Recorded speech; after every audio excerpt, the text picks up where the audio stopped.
Oh my goodness. Seriously, I have to just do it. It's like I can tell myself I don't have to think about things that don't matter. I was designed to do those things. How the hell does this guy know this about me? It's impossible to not see. When Dan read for my sister, she was like, he's psychic. She's like, how did you know that? Yes. She's like, it's human design, guys. Like, it's just a testimony of how legit it is. Seriously, Danny was like FBI or CIA. He's like, how the hell does this guy know this about me? Having my chart read, there were just thing after thing after thing that I was just like, wow, that's me. This man is reading me and I've never met him before. I was in the midst of one of the biggest emotional waves I've ever been in my life, and he saved my life. It seems like everybody has the same reaction. It's that aha moment, and they want to find out more. Hello, everybody. Welcome back to another episode of the Human Design Advantage podcast, our Wednesday night show. My name is Jen, and our Decoding the Matrix First is Danny Guru. Jennifer, it is wonderful to see you. It feels like it's been forever.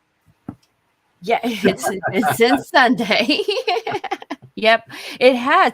Oh my gosh. And I made, so I posted something today, and I was looking at the calendar, and I actually put the 17th on it as the date. That's how, and someone told me that the 17th is already passed. And oh, it's passed. All right. Yeah.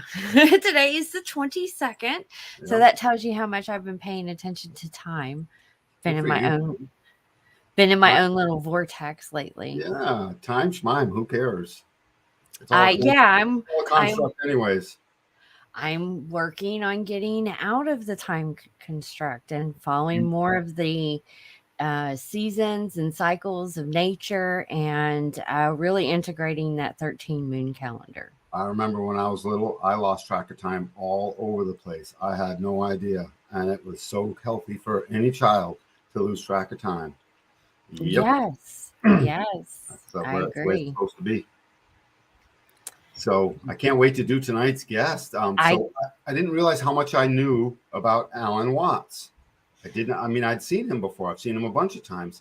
He has this great delivery, and he has this commanding voice, and people would come from miles around, I guess. And by the end of his career, he was pretty well known. Is that right? I do believe so.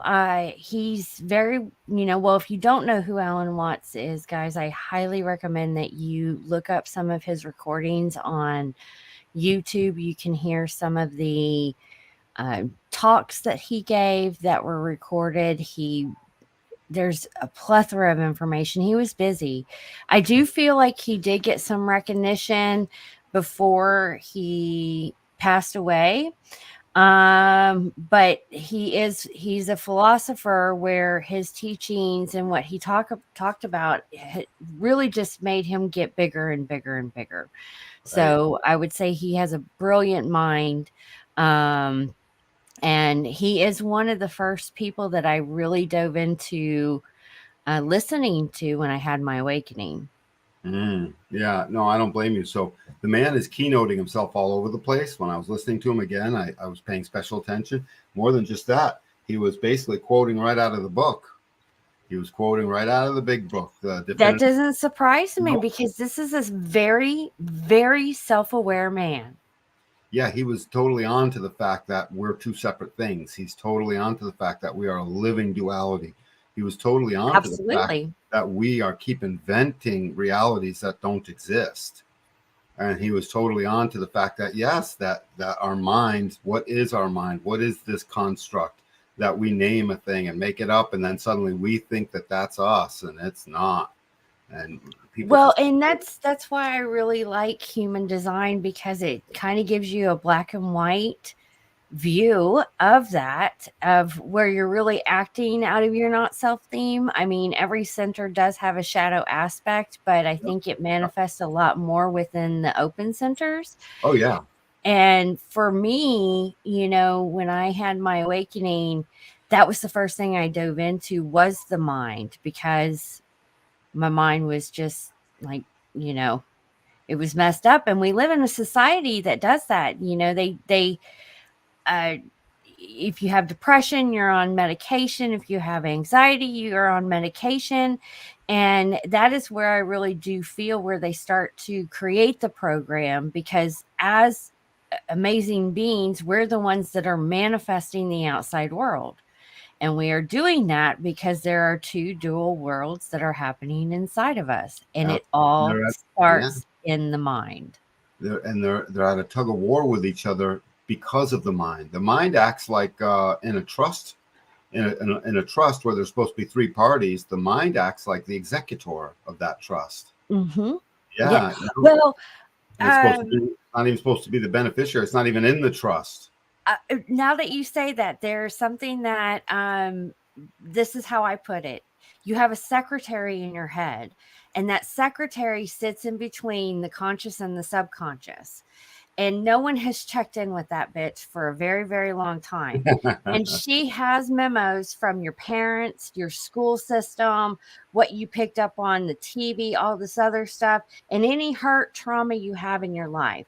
And that bitch will send you crappy memos all day long. Yes. Until you check in with your secretary, and you fire her, and you get another one, and you are like on top of that one for a little bit, because you have to train her to start giving you positive memo, or to stand down entirely and take the information and just help measure what is it afterwards. Yes. The mind treats the body like a slave.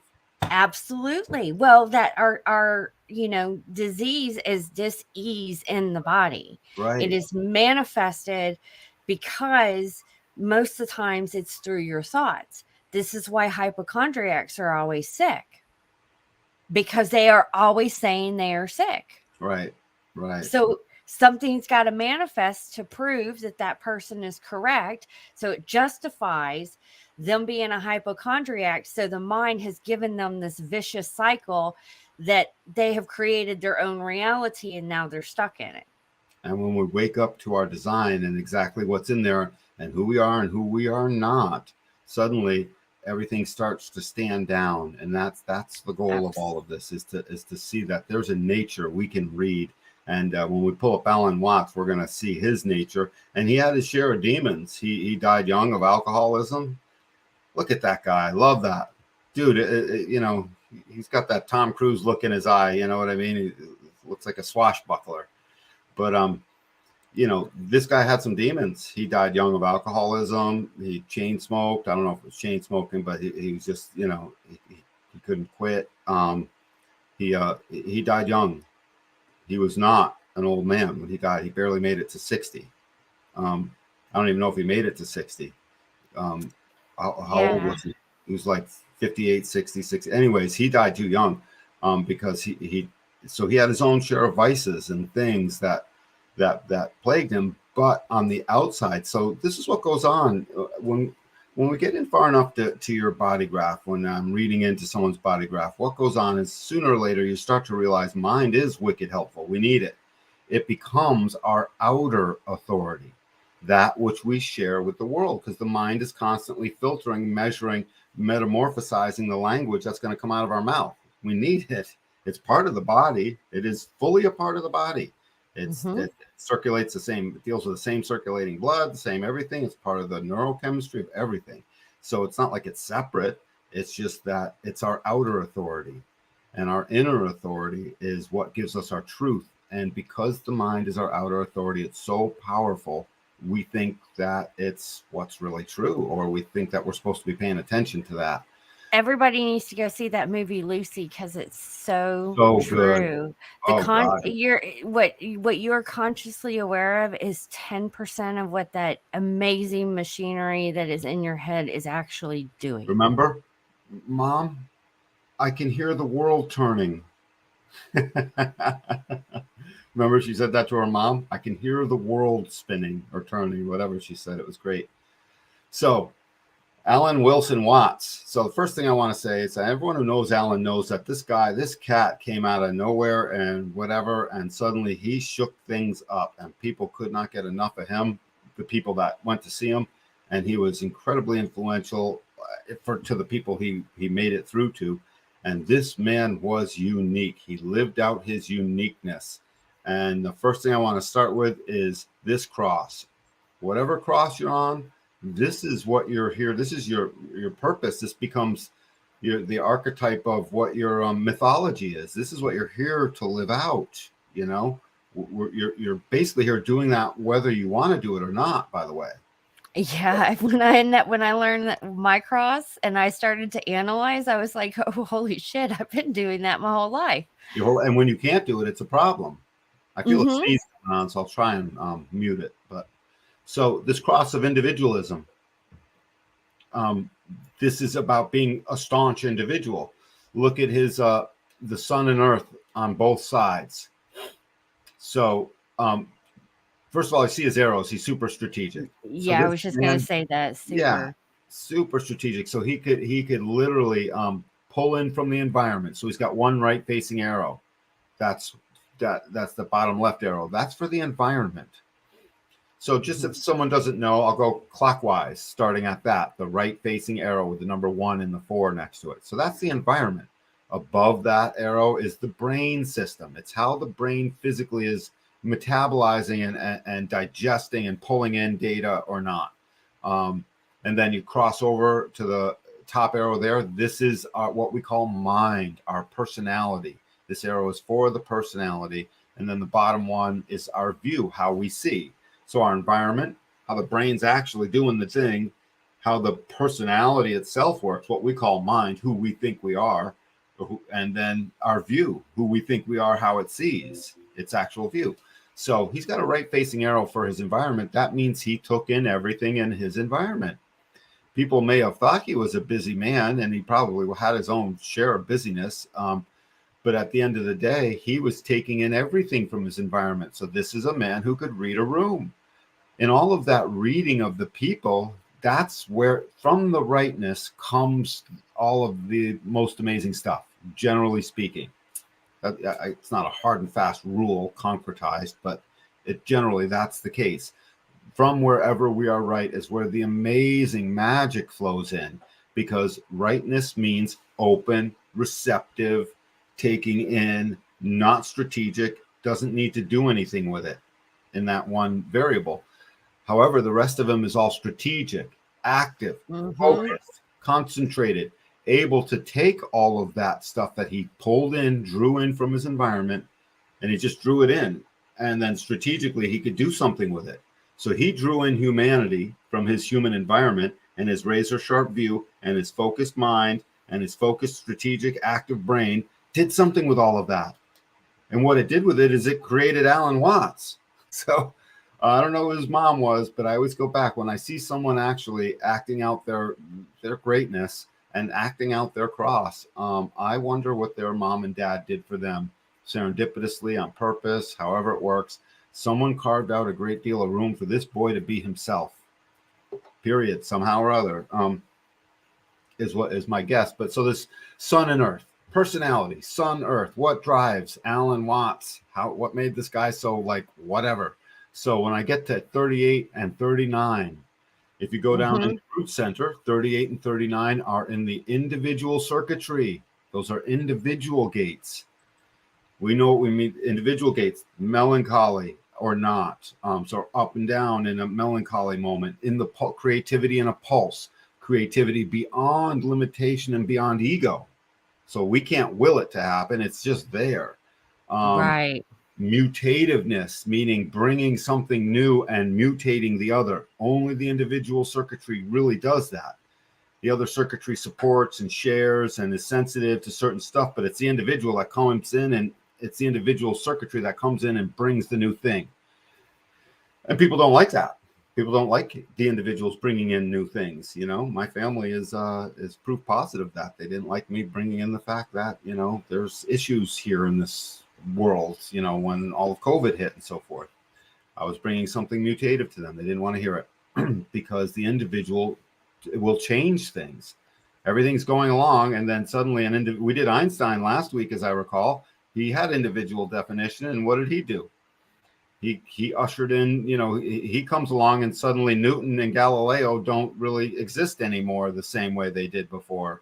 They had to. Right. Well, what happens since since we're on the topic of the mind is that's the cognitive dissonance, and it when I first recognized what it was, it triggers all sorts of things inside of you, and it's a literal like your consciousness is splitting because it's going against everything that you believe. The reality that your mind has created for you to believe is real. So that's why people are so resistant to new information or changing, because they would have to, that goes into a whole series of things that can trigger up inside of some people. And a lot of people are not ready to review that. And it all does stem that people are not ready to admit that the mind is a lot more powerful than what they give it credit for. Exactly true.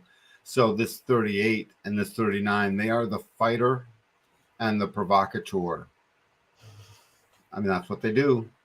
38 fights for a purpose. That's on the left side, facing the spleen. Mm-hmm. So go ahead. I was going to say, and he's got that whole channel on this side. Yep, he does. So that fight, wanting to fight, now it's not connected to the other side. So what does he do? He seeks purpose. I want to be what I am not. There's value to seeking what we're not as long as we're aware of it. I have an open ego. So when suddenly I'm proving something and I'm on a roll, let it roll. I obviously am generating that thing, stuff like that. So, but this definition from his from his spleen to his sacral, that's split off from the rest of him. And so this incarnation cross, this left angle cross of individualism demands he be his individualistic self. Oh, Alan, you're supposed to think like that. No, I'm not. Alan, you have to be over here. No, I don't. Alan, the rules are this. Maybe they are, maybe they're not. This is Alan. Whether he said it out loud or not, I don't know, but it doesn't matter. That's what was going on. In fact, stubbornly, gate 38 will do the contrary thing just because it's stubborn. Alan, you're hungry. Come eat your food. No. Meanwhile, his stomach is growling and he's hungry, but it's a fighter, and it comes out of the root center. The root is our adrenaline system. These are our adrenals. So that's fire and pressure and energy, a motor that energizes movement. So he was moving towards trying to find a purpose, but he's got no gate 28 on the other side. So this man was designed to seek purpose.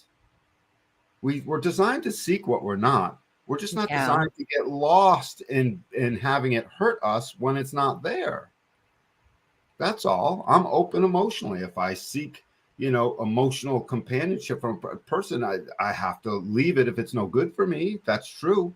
But there's nothing wrong with me finding solace and comfort in the thing that I am not, and vice versa, by the way. So the fighter on one side. On the other side, gate 39 off of the root center, another root pressurized, adrenalized fuel. Picture this fuel pouring out like a big fat gas main that broke, and it's just shooting a flame, 200 feet into the air. That's what the root is like.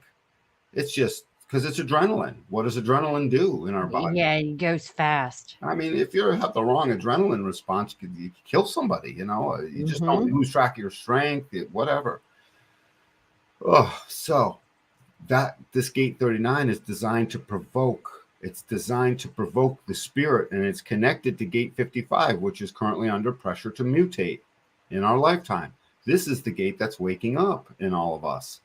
Whether you have it defined or not, it's irrelevant. It's waking up in the world. And it's the gate of spirit, the spirit of this individual. My spirit feels full, it says. My spirit feels empty, it says. It goes through an emotional wave because it's connected to the emotional solar plex. This channel is called the channel of emoting.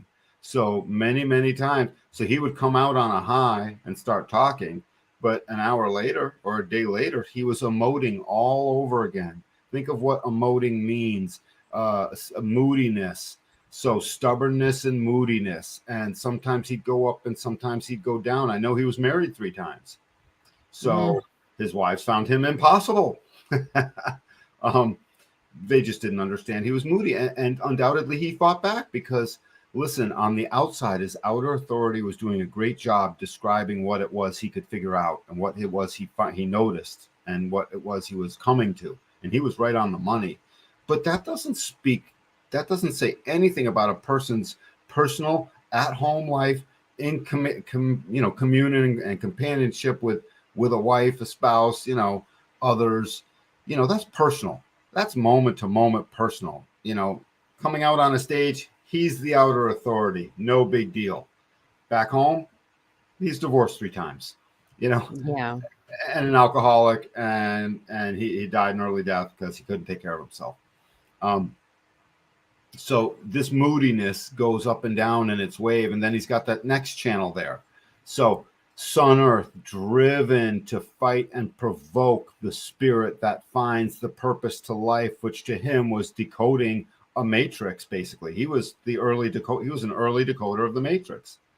Oh, absolutely, he was. Absolutely. And we would have been far better off. I got to tell you, our psychological community would have been far better off had this man been integrated into our psychological workings far more than, or at some kind of equilibrium with Freud and Jung and those guys. Well, I think Freud was the one that really helped implement the programming. Oh, guaranteed. Yes. So it was like Jung and Alan Watts, and But Alan stood apart from that program, because when you have 38 and 36 in your Sun Earth in a 6th line, it means you're here to be a model, a living role model expression of what it is to naturally be yourself, the person who provokes the spirit in the other to find out what's worth fighting for. That's how this keynotes. And he did that amazingly well. He did. He was designed to do this. Now it's all in a generator. So that means he's got all this endless energy to expand upon all of that. And he's got 3 energy centers. Yeah, he's got 3 energy centers defined in him. So that's a lot of juice rolling along. Again, they're split from each other. So all the gates that would converge and bridge that split were things that would bother him. Look at, so speaking of 3 wives, notice on the other side, he's got gate 59 on the other side of the sacral. That's the aura breaker. This breaks down the aura of the other for the temporarily breaks down the aura in order to maximize the possibility to achieve union. 59 maximizes the possibility to achieve union with the other. It's coming out of the sacral. So that's the testicles and the ovaries inside the body. So what's the union it's trying to create? It's a sexual union that creates offspring ultimately. Now, in his mind, he might say, oh, I don't want too many kids or whatever, this and that. But his body told him something different, told him something completely different. And in the first 30 or so years of his life, that 6th line theme of him was playing out a 3rd line theme. And what does that sound like when it comes to intimacy and mating? It's called the kamikaze. Dive bomb, hit, strike, bonds made and broken, kamikaze. So he lived out bonds made and broken. Now we've come to realize what that bonds made and broken theme of his intimacy would be. It means you just break the bond for an hour or a day, a little bit. You don't have to break the bond forever. But when people get in a fight, they feel like it's a forever. That's it. This is a game changer, the deal breaker. I want a divorce.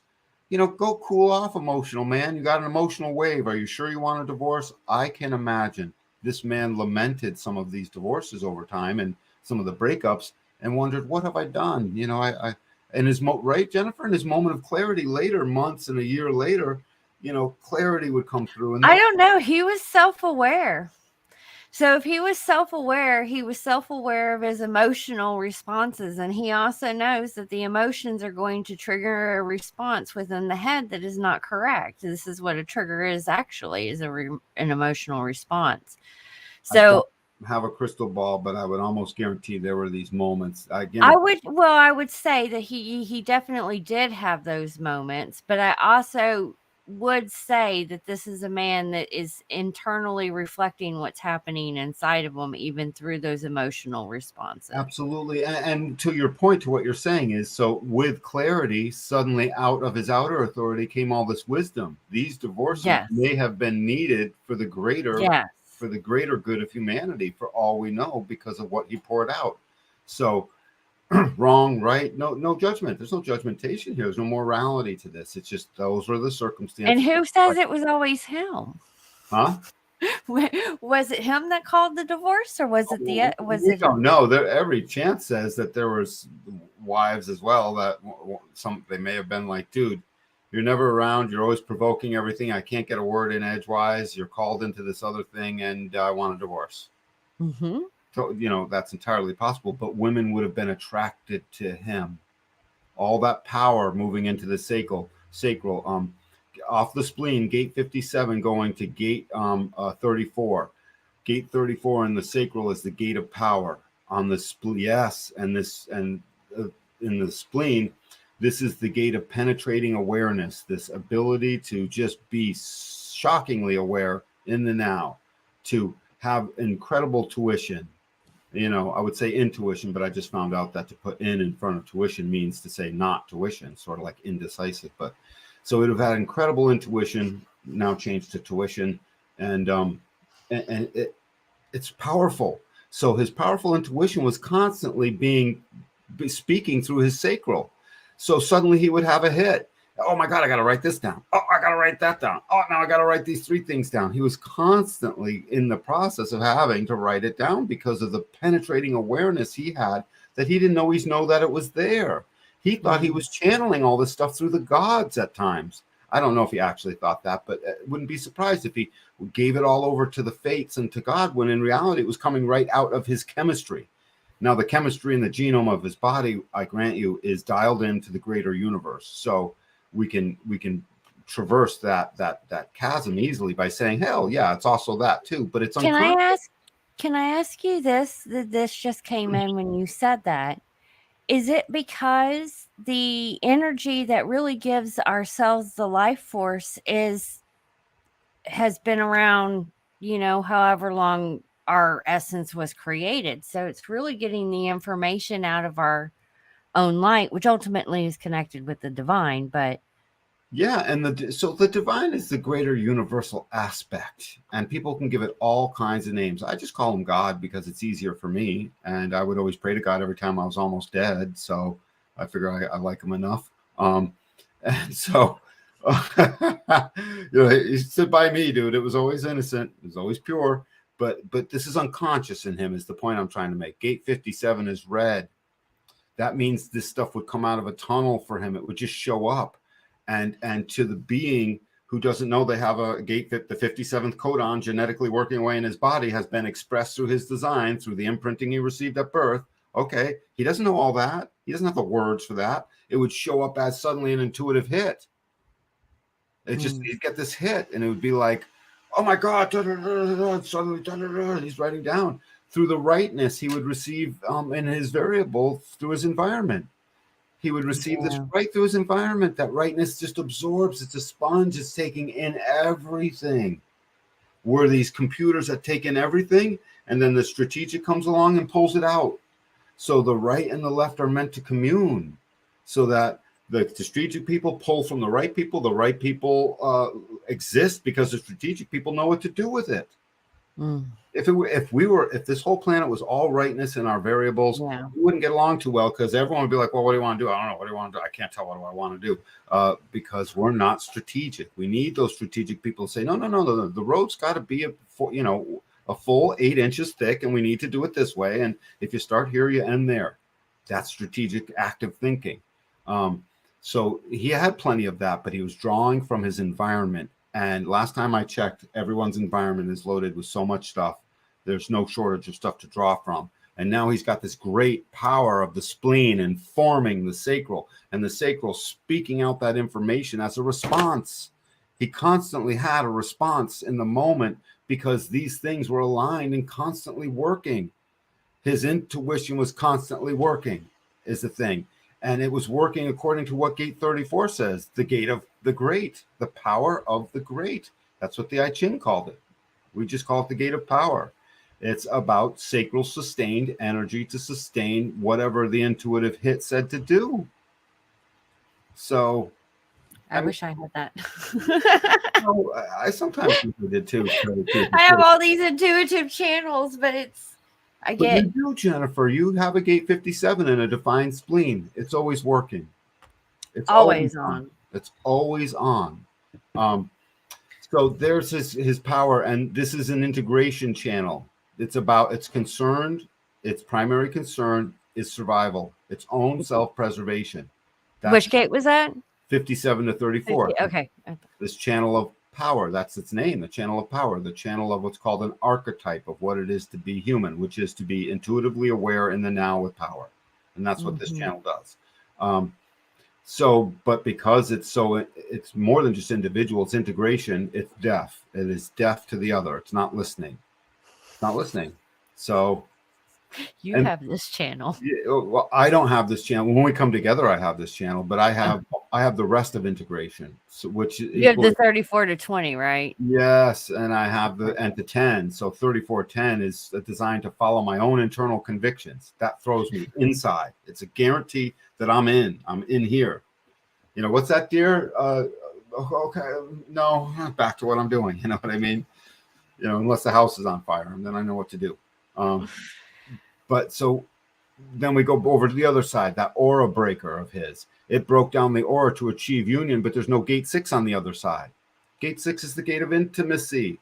It's the openness or not to intimacy. It's the gate of friction. It's there to create friction so that gate 59 can't simply bust its way through. Growth requires friction for the passage through. You know, if there's no friction, you don't grow. If we go try to live on the moon, all our muscles are going to get weak and our bones are going to turn out. You know, speaking of that, I bet you when this man came across that, he was self-aware to know that he needed friction to grow. Yes. And so he got lots of friction. Again, married and divorced twice with, I don't know how many children, but there were some, enough. And is anyone watching? Antoinette said she would try and watch. She's a big Alan Watts fan. I know Commander Lace is watching. Hey, Lace. Love you. And we have someone else, but I'm not quite sure who it is. Well, chime in and ask a question.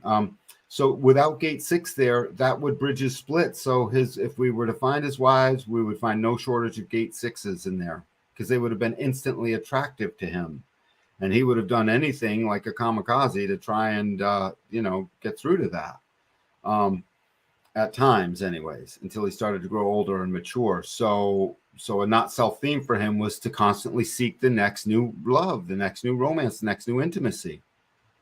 This would have been something that he kept thinking would make him feel whole. So he would go way high on his wave and it would be the greatest thing ever. And they'd sweep up that wife of his that he was about to get married to. And she'd think it was the greatest thing ever. And then the wave would shift and suddenly the intimacy wasn't right and they get divorced.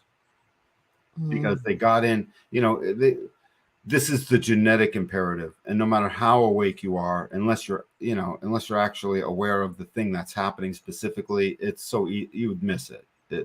Everyone misses it. The genetic imperative drives us to make more. I'm divorced, if someone asked me, would you do it again? Well, yes, because I have children from it. But, looking back, it's like, clearly that was not the right marriage for me, stuff. So we take these two individual pieces of definition and we realize he's mainly individual, but he still needs to support humanity because he's got that tribal channel on the inside, the one that goes from 19 to 49. And 19 is hungry to approach. He wants to approach things. He wants to approach the subject. He wants to bring the resources of his knowledge, of his awareness, and give it as a principle to the rest of the world in support of the human tribe.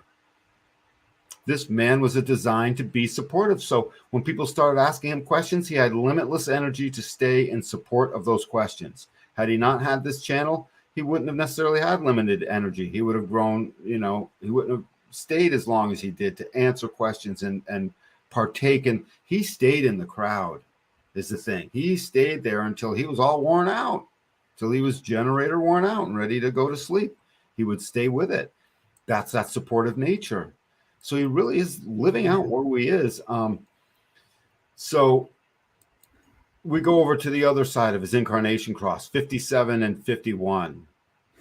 So 57, we just talked about that. This is shockingly aware in the moment, just aware in the moment of it's the potential for great clarity in the now is what that 57 does. And so he could come up with his intuitive hits and suddenly have extraordinary power of clarity. That's what it is.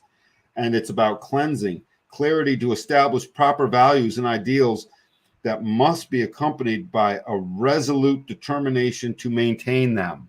So basically, got a bug up his butt, he's sticking with it. Nope, I'm doing it. I'm doing it. Resoluteness. It's resolute determination to stay with the values that you suddenly became extraordinarily clear about. Extraordinary clarity to resolutely stay with the thing. Wow, well, that's a mouthful. So, you know, and it's a second line. What do we know about second lines in a profile? We know that's where the person is called. Wherever there are second lines in your body graph, that is where you become called into the thing. It's aligned with hope. If you're going to be someone who doesn't know what's going on until you're called into something, you better be aligned with hope, because hope is the only thing that's going to hold you through in the times when there's no calling. You hope to receive the call. This man was so excited every time a new clarity and extraordinary power of clarity showed up. Suddenly he would be called into that moment like fire, generated fire as a response. Yeah, I was gonna say generated fire. He's got fire. Yes. He's got gas fuel in that fire. He's got fuel in that baby. And when I get to 57, excuse me, that's 57. When I get to 51, we know what 51 is. It's the gate of shock. Shock and thunder, over and under. The arousing, gate 51, the arousing, to arouse the stagnant, to leap into the void, literally not knowing. It's in the individual circuitry. That's in the centering circuit, like what I said I have. So I have the whole centering circuit except that gate 51. And gate 51, the arousing, the ability to respond to disorder and shock through recognition and adaptation. The warrior that is willing to leap in the moment and respond in that moment to whatever the shock is. And in this one, it's this instinctive withdrawal of power of the ego when the ego is threatened. So here he is, penetratingly aware, and then he does what a good second line should do. He becomes a hermit. And it's so shocking, he withdraws. And that's what he did. He would withdraw, write, formulate, do all this stuff, until finally the hermit was ready to be called out of his cave to go give his next speech, his next talk, deliver his next new knowing, his next new extraordinary clarity, shockingly brought into the world as a second line being. Well, you can't stop these second line beings when they're called. They'll go to their death if they are called.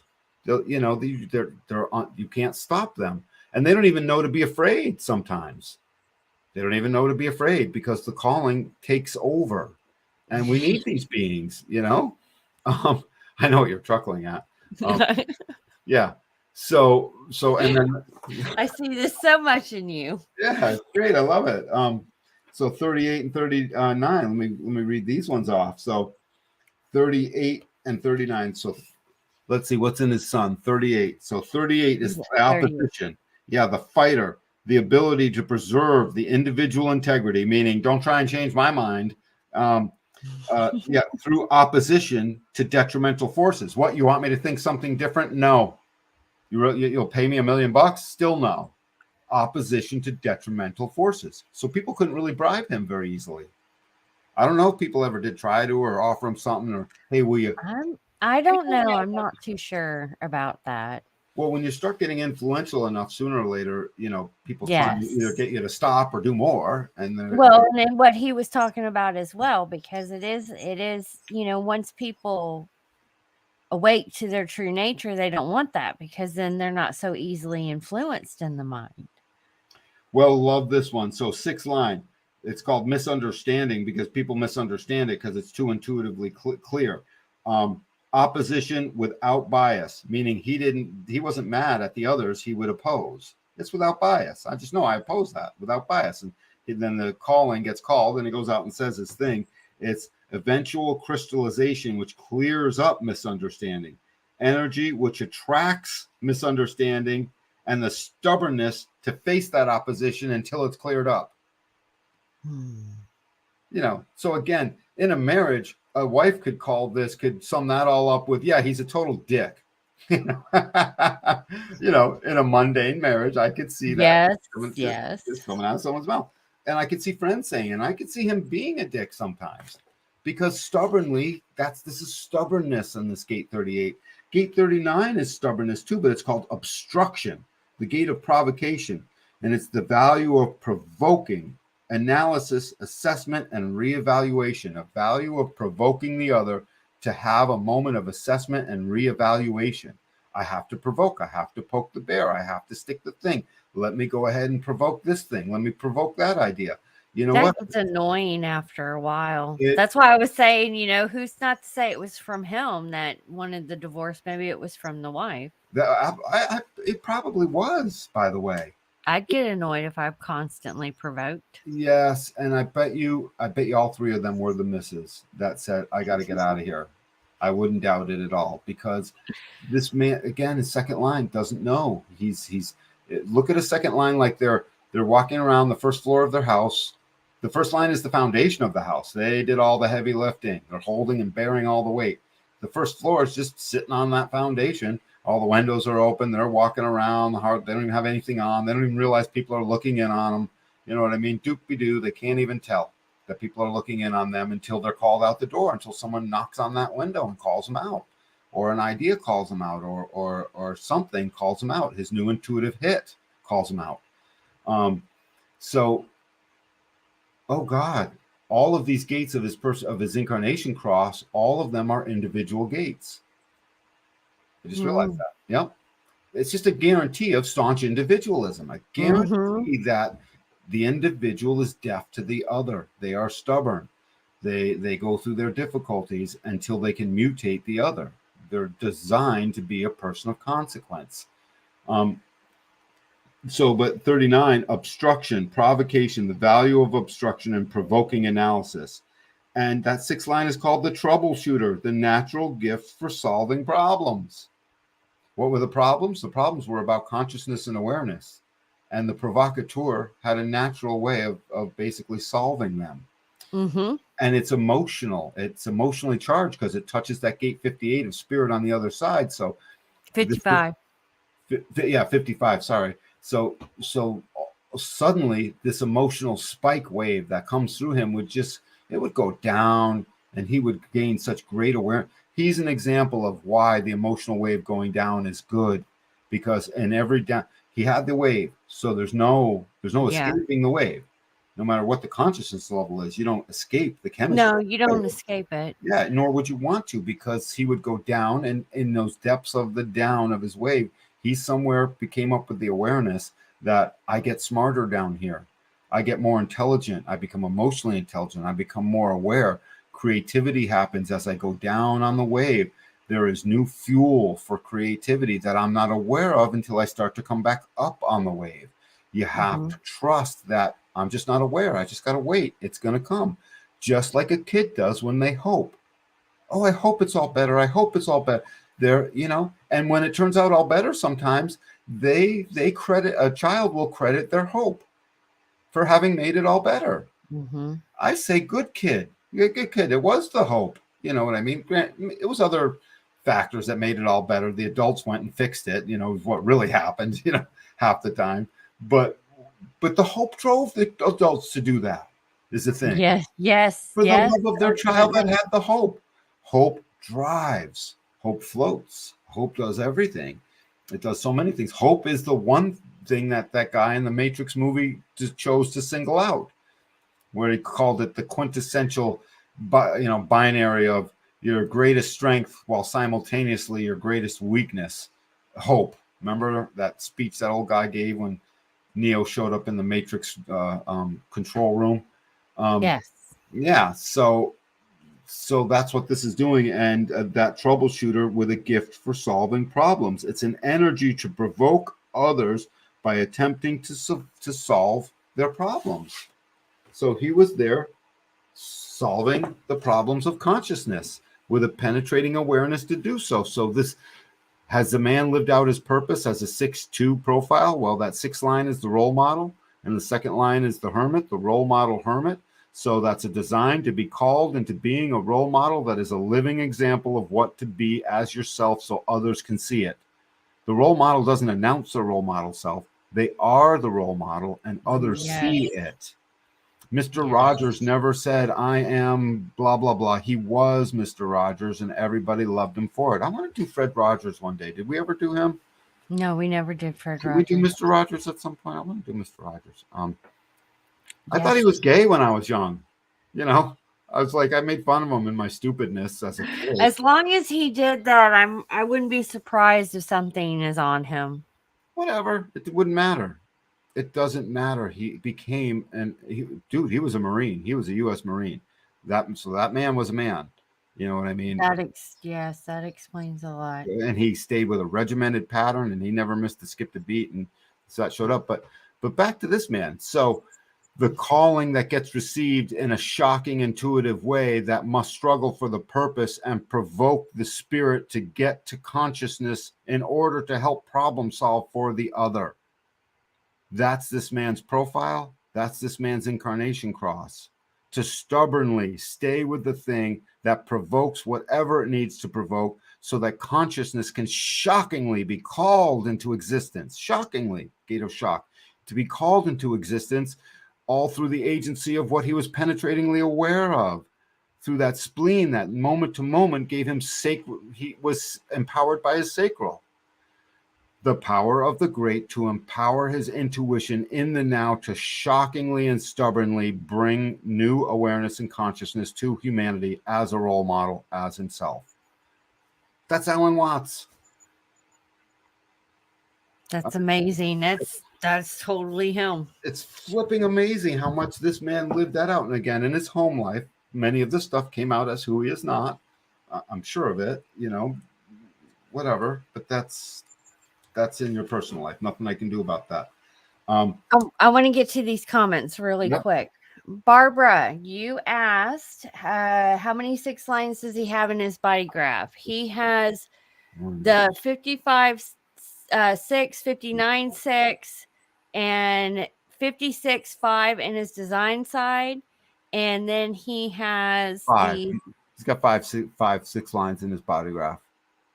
No, he's got 6. He's got 38 6, 39 6 in the personality, and then the 12 6. Yep, 3. And on the left-hand side, 1. 3. Oh, 3, you're right. 19 6. Yeah. So I mean, this is, you know, gate 19 is it's a fuel to approach, and the need, it's very sensitive to the needs of the self and the other. And again, as a living embodiment of a role model with six lines in his body graph, it's strongly there. How many second lines does this guy have? 1, 2. He only had the 2. He only had the 2. No, 3. There's 1, 2. Yeah, only 2. Yep. Commander Lace asks what's the channel by his throat there, or his heart centered? So this right here is gate 51. And then he has 12. Yep. And 56. So let's talk about this real quick. 56 is designed to stimulate others. It's designed to metamorphosize the language that's coming out into a stimulating story that is stimulating to the other. Gate 12 is one of the most powerful manifesting gates because it's designed to make us become a social being that is designed to make an impact upon the other upon a first meeting. It's designed to be socially impactful in the moment through what you articulate. It's designed to teach. The 3 teaching gates, we've done this before. Einstein had all 3 of them.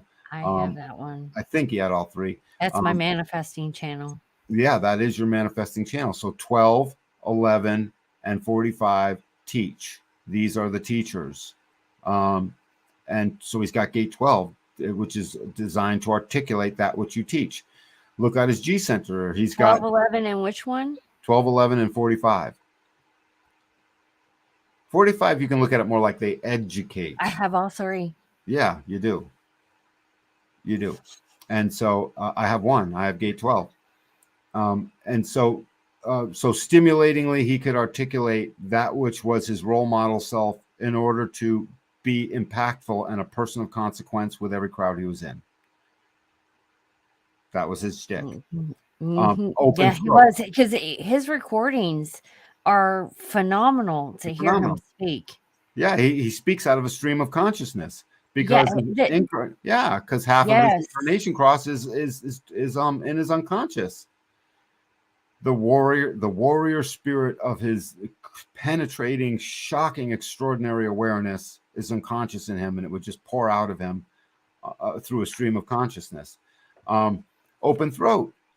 Well, at times he was always trying to attract too much attention. He figured that out quick because the open throat became skilled at being an orator and a speaker in whatever venue he was at. Wherever he was at, that venue was his venue. That was his baby. And he could talk any kind of language. And if you listen to him closely, his vocal quality changes a great deal, like a storyteller. Gate 56 was dying to tell a stimulating story about the past to help pull it all in. He was always pulling from his past. Let's look at one of these drives. He's got that gate 64. Yes, and that's driven his moon. Yes, I mean, he's constantly going to be thinking about the past so that he can make sense, be stuck in that. Is that confusion? That's confusion, which requires it's a determined strength for the passage through. Transition, like birth, requires a determined strength for the passage through. So we sit with our confusion and allow it to be that determination that pushes us through. And but for me, I'm constantly analyzing the past so that I can so it's more like secure in the future, and I can make sense of the present moment. If that makes sense. Sure. So. Sure, totally. I'm going to go to 15 because that's his moon on the other side. And 15 is the gate of extremes, the love of humanity off of his G center. The one gate in his G center would have been his extreme nature. So looking for love and direction, how? Through this thing. So all of his wives, they appeal to his extreme nature. He had an extreme nature. It's the love of humanity, the love of the extremes of humanity, and the ability to love all of the various extremes. So he could he could play in anyone's sandbox. That's what gate 15 does for you. It makes it so you can basically play in anyone's sandbox. And he was a fourth line in that, which was modesty as a shield of exposure against certain inadequacies. So he was a modest man. You didn't hear this man brag. I have heard men brag as they go. Look at the Tony Robbins of this world. I. Tony Robbins got a big, powerful ego, and he's a manifester, and he's a right angle, as I recall. So I forget, but but not this man. I listened to him speak.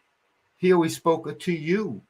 He spoke to you as he solved his confusion and drug himself through the extremes of this consciousness field we call humanity, and became extraordinarily aware of how to deliver that through the expertise of what an open throat does.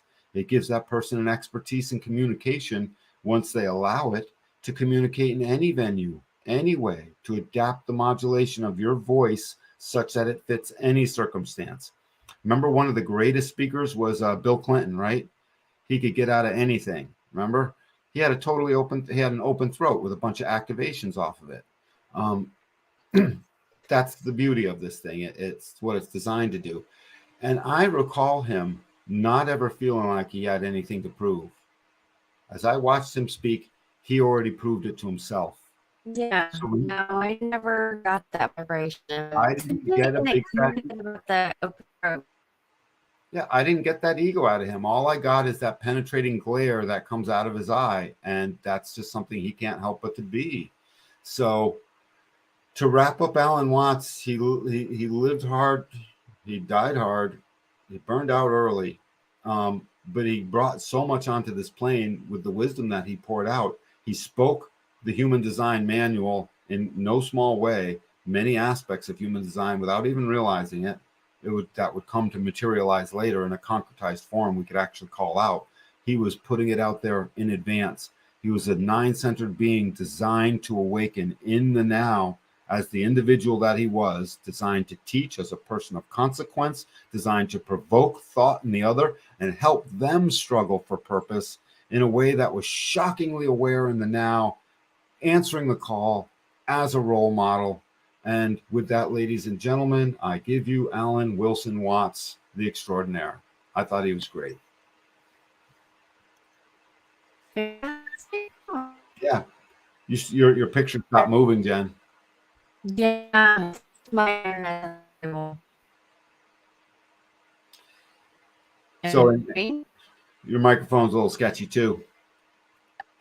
We'll wrap it up. You want to end it for us? Yeah, no, I got this. I'll wrap this up. So in a nutshell, there's Alan Watts, a design to actually bring all of this into the plane. And he couldn't help but to do it because he answered the call. And with that, I wrap up Alan Watts. He was just really a man that lived out his nature. You know, I can see you now. And so with all of that, guys, if you want this information on yourself, book your reading. Again, the price is $250, couple or individual. You get 2 solid hours with me and then some. If you cannot afford that, get to the booking page on Human Design Advantage. The links are below. And scroll down, fill in your information. You'll see if you can't afford that, go to the spot where it gives you an option to make a donation. It won't stop how I read for you. You'll get all of my love pouring into you, and I'll get every bit of that data into you. Bring your couples in here, bring yourself in here, bring your kids in. Don't wait.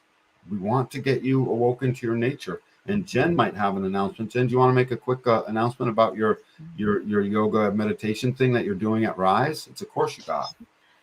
Can I? Can y'all hear me, or is it glitchy?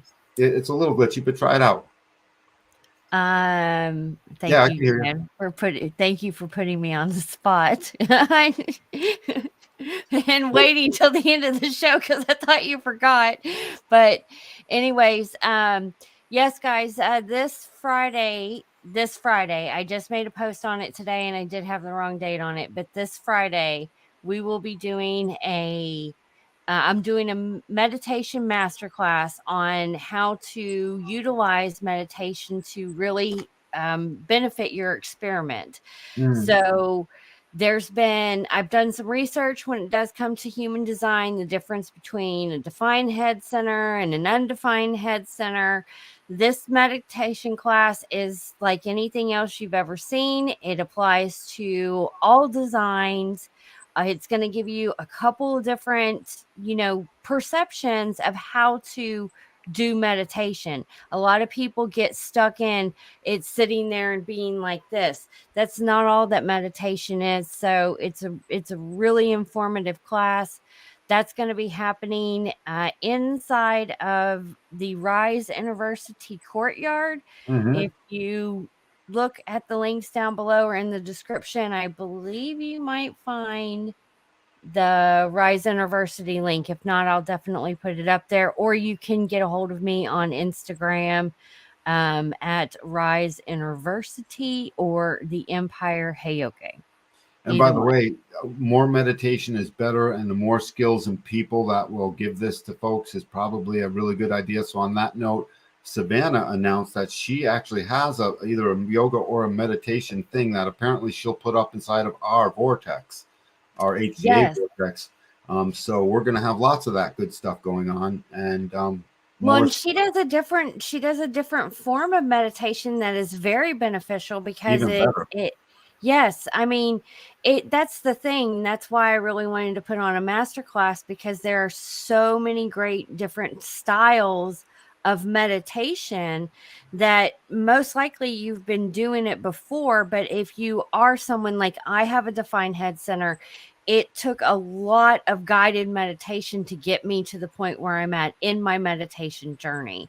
It wasn't easy, but I did start, I'm a mindfulness practitioner, and I started learning different ways on how to perform meditations, and that this is what this class is about, with a human design twist to it. So but definitely I would love to see you there, and definitely check out the Vortex if you have not already, and book your session, and share this out with a friend, and get this word out to everybody. We'll change your life forever. Remember that. Yes. Thank you, guys. Y'all have a wonderful evening, and we will see you on Sunday. See you on Sunday. Bye.